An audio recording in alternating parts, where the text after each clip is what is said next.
Welcome to Yellow Skunk Farms, everybody. Quick disclaimer, this is a 21-year-old and up channel, so if you're not 21, please leave the channel now. Appreciate it.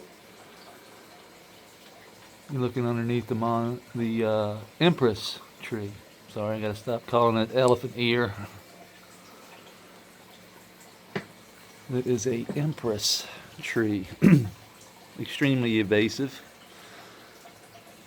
They spread by the roots, you can see.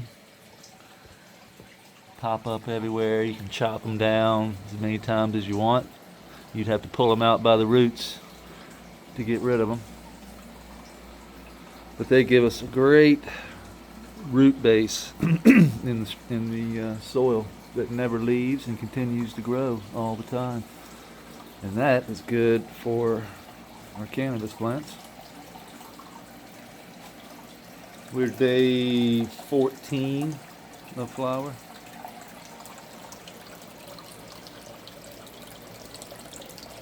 Oh look. What's up, Scoot? What's up, girl? You just came up. You weren't there a second ago. And there's Pooter over there. Shiner. Nope, there's Cooter. I knew he was around. What's up, Coot?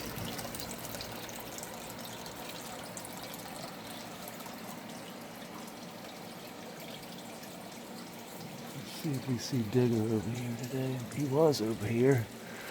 Oh, yep, there he is.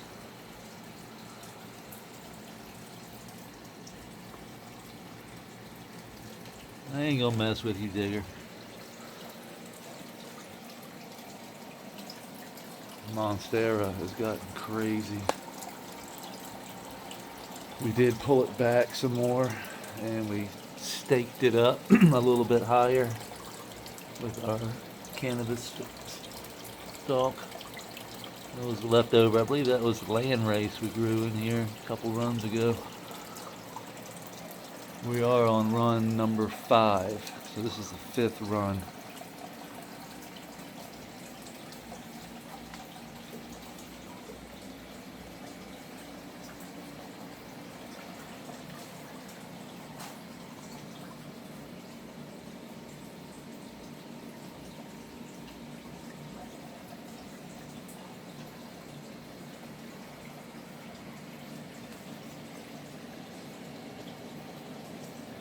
If you know what this is a Joshua tree. And it's a super slow grow. Does not grow very fast. We still have it in this pot so that we can remove it because it is a tree. It's a Joshua tree, but we're going to leave it and see how long it takes. This is the lunar cheese, Luna Whitcomb. Just starting to show some pistils. That's the other. These are raspberry deadheads. Starting to show some pistils.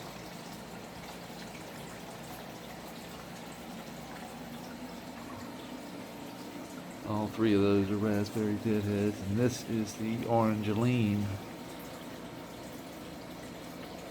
She's starting to throw pistils too.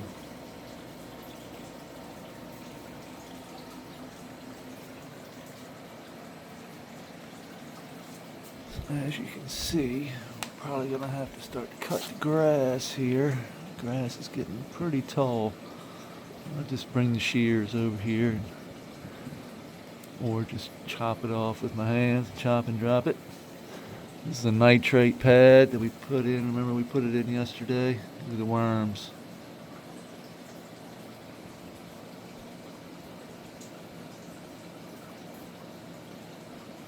We'll come in and clean all that bacteria, fish waste out of this pad here, turn it into worm castings.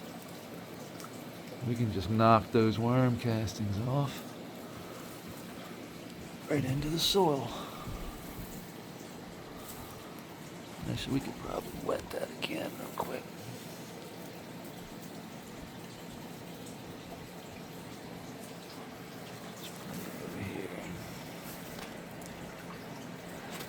pick up a little bit more.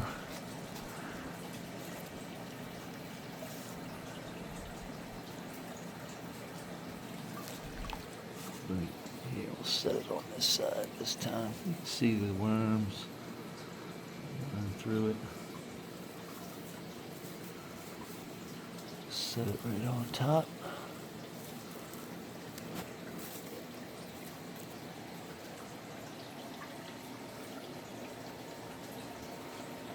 Go over here to this to the big mama over here. This one's gonna get out of hand. We already know that. It's gonna be definitely gonna need some string fishing line. I usually use mono fishing line, and if these start to get too heavy, which they're pretty strong to be honest with you, they feel good.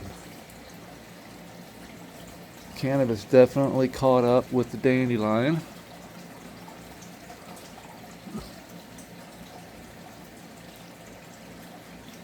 Let's see. The dandelion shot up there, but it didn't take long for the cannabis to catch up. I mean, this one is, I mean, I'm zoomed out all the way. It's gonna be, she's a monster.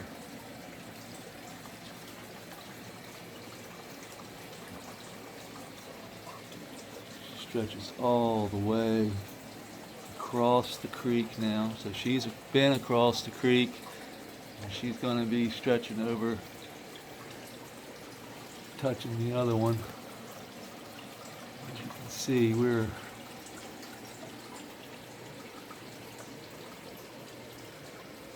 coming on through. I think it's time to take this leaf down here. It's a nice one.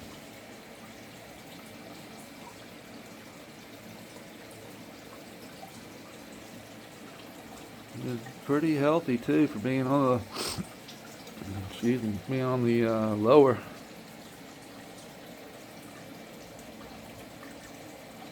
No damage, no pests. Looks pretty. No tip burn. Looks pretty healthy to me.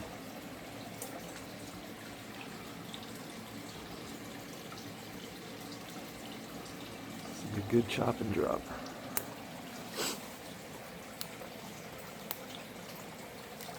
Oh man, she's got a good smell.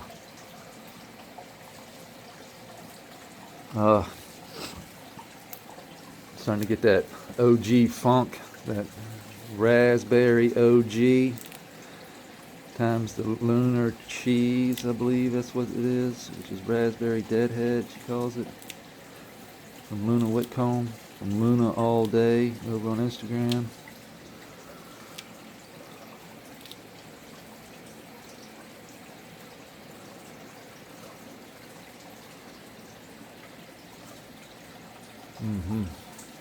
Black soldier fly.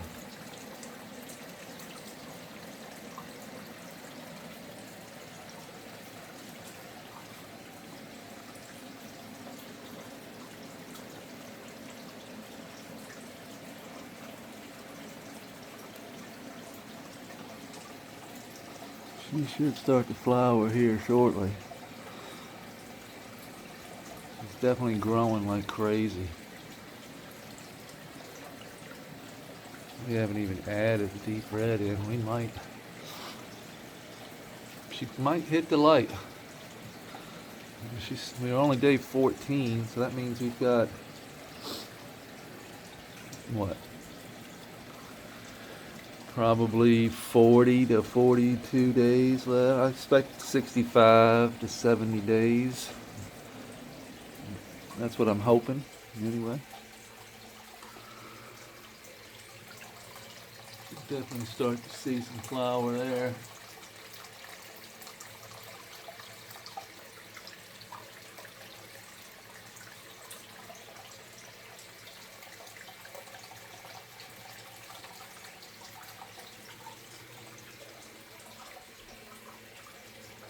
The difference, that's 2 plants right there, and that's 1 plant.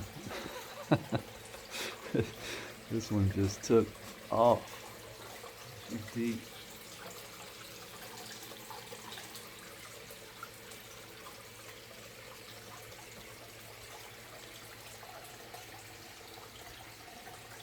trying to get as much light as I can to these lowers. You can see the gap I have through here. I've just been taking these fingers, trying to get that light to go down through there. I want to keep my leaves, but take a finger here and there just to get that light to penetrate down to the lowers. Just let that light get down there.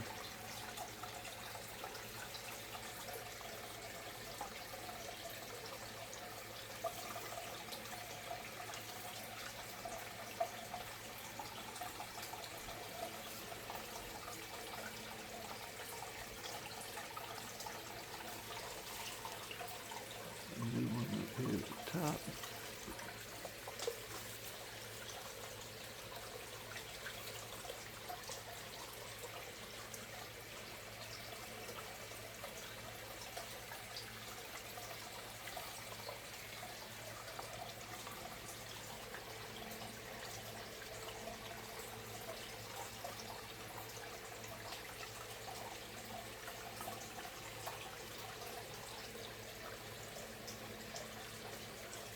Take this one right here.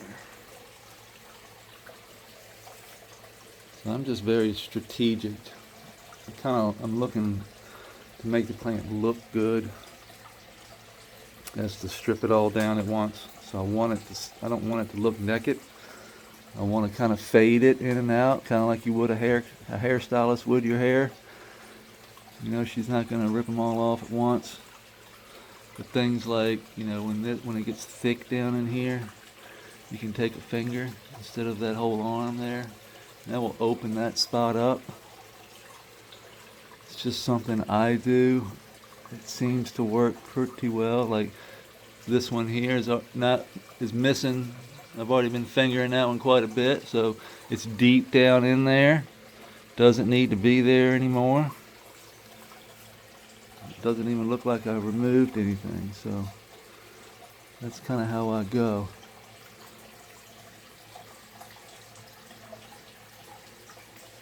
Now that she's this big, you know, we can take more than one or two a day.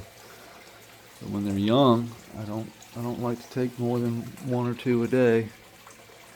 When they get big, then we can start taking more, thinning her out.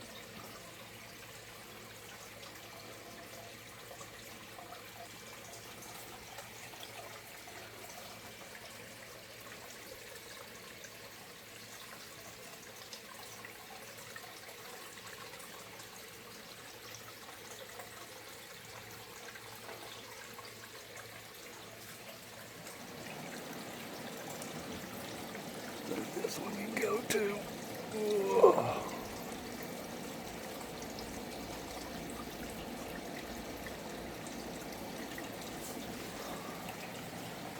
There we go. Trying to get around the front there. Kind of hard to reach it though.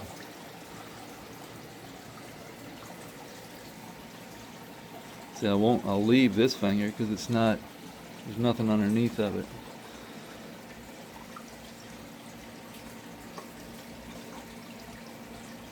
If it's covering up something, then I'll take it. And then, you know, like this here is going to grow.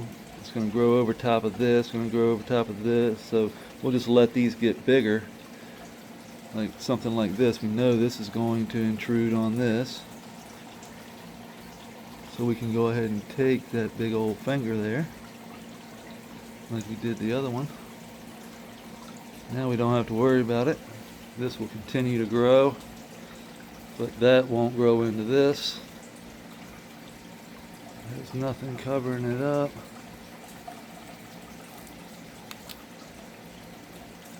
She's got a good smell to her. We see we got a hemp line up. It's not holding tight. We've got a big loop. Get the big loop there, so it's not going to impede on the growth of the. Just tied it to the rock back here.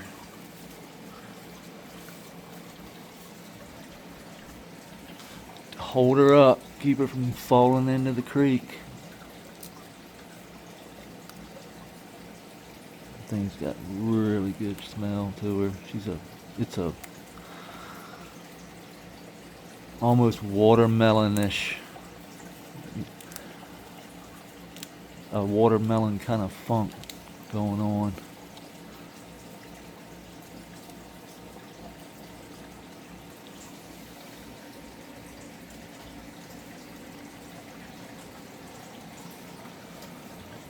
We took the elephant ear. We took one of those yesterday.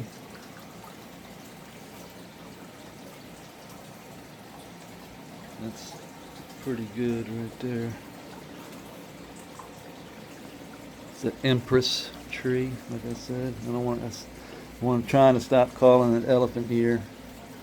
It's actually an empress tree. When you look them up, they're like very invasive. Get rid of it now. Get it out of your garden. It'll take over everything. And I was like, cool.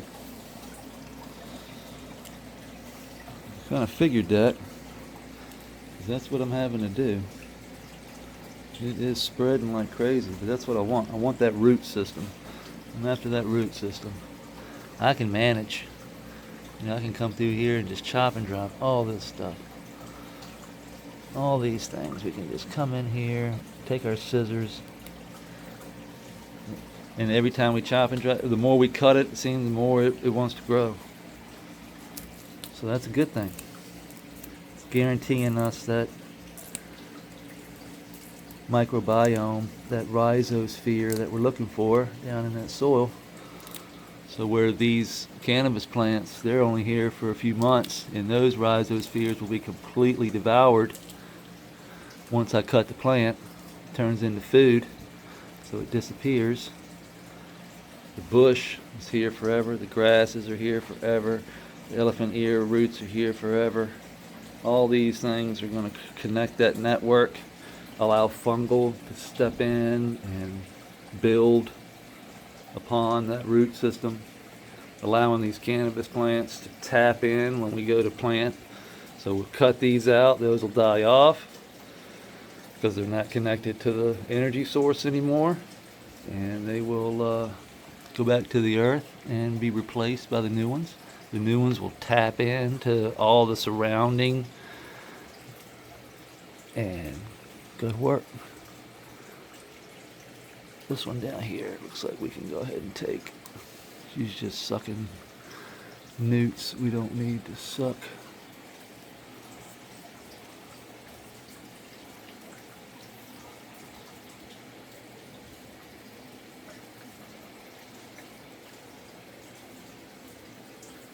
Taking a few new fingers here.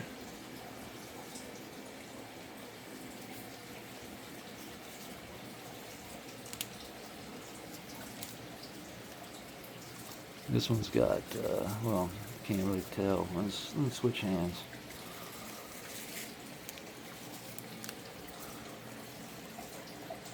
Oh, this one's got a, definitely sweet.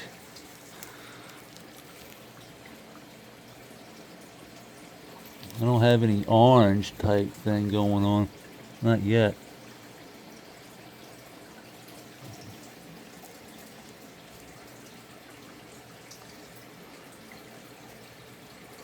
Very, very greasy.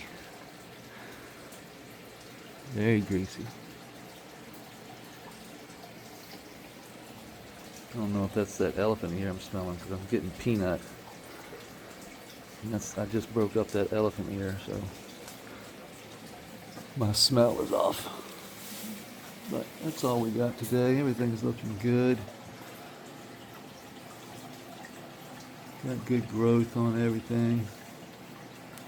Take this, get a couple fingers off and hit the top here.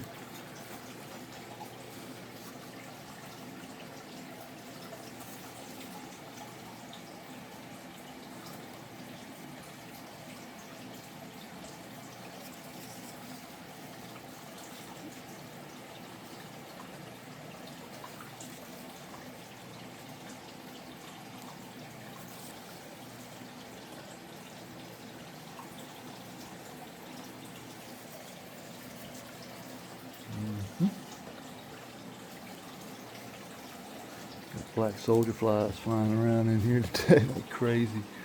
Oh, I forgot to tell you. That's probably why. We got IMO in here. It's time for that CO2, and we are up above 100. All that is sawdust, wheat bran, and IMO inputs. Like I did OK Calix's IMO 3 along with his I'll show you. We'll go back and we'll do it again tomorrow too at the beginning, so if you missed it, but I forgot today. Yeah, that thing is that sticky. That one there, sticky icky. Noticeable difference. But OK Calix gave us his IMO pack. Got shit everywhere. Pawn shield getting ready. We just got our order of pawn shield in. That's for the new. So this is okay. This is his wheat brand. This is a bokashi. This is the bokashi he sent us. We haven't used it. We're saving this. It smells like beer. But these are his inputs. It's JLF. It smells like shit. Comfrey and Purslane FPE. Compost extract. This is his. I got his IMO 3 in here. It's just IMO 1 with sugar, lactic acid bacteria, and his humic acid. So we mix all this up. You know, maybe a cup per 5 gallons of water, and just each one of those gets a little bit along with the IMO 3. Mix it up. 5 gallons of water. Take the wheat bran and the sawdust in a tote here. Mix that all up, pouring that into this. That's going to activate the wheat bran and the sawdust and make it hot. So those microbes and all that liquid are working that wheat bran and the sawdust right now as we speak, and it's hot. This will clump together. This will clump together and give us a good IMO 3. Now, when we add IMO 4 would be simply adding soil to this and doing the same process over again. IMO 5 would be me adding some type of shit like chicken manure, or I use rabbit shit. We add the rabbit shit and cook it again. If you're using rabbit shit, you really don't have to cook it for IMO 5. You can just add the rabbit shit to the IMO 4 and then put it in as a top dress. That's all we're doing. This is biology. This is something that the worms can run through, eating up all that bacteria that grows on all this. The fungal and bacteria ratio. The bacteria is probably higher in this than the fungal because we don't have any type. Well, we have sawdust, so I guess that's could be fungal in there. But more importantly, this is going to give us CO2. So as this heats up, gets above in that green, above 100, we leave the top off. This produces that heat, which is CO2 rich. And this is the time we need the CO2. So in flour, starting week 3 into finish, I will have this bucket in here all the time. I don't bother with it during veg because the plants don't seem to really need it. They get big enough as it is. But flour production, we want that at least above, ambient, around 420. At least outside, and in here it can drop to 0 because these plants are sucking it up fast as the soil can produce it. So we add a little extra, and instead of buying it, we can make it ourselves for free. So that's all we got today. I hope everybody enjoys their rest of their Sunday. Cooter, Scooter, and Pooter say what's up. And they hope you have a great day too. And we'll see you tomorrow. Peace.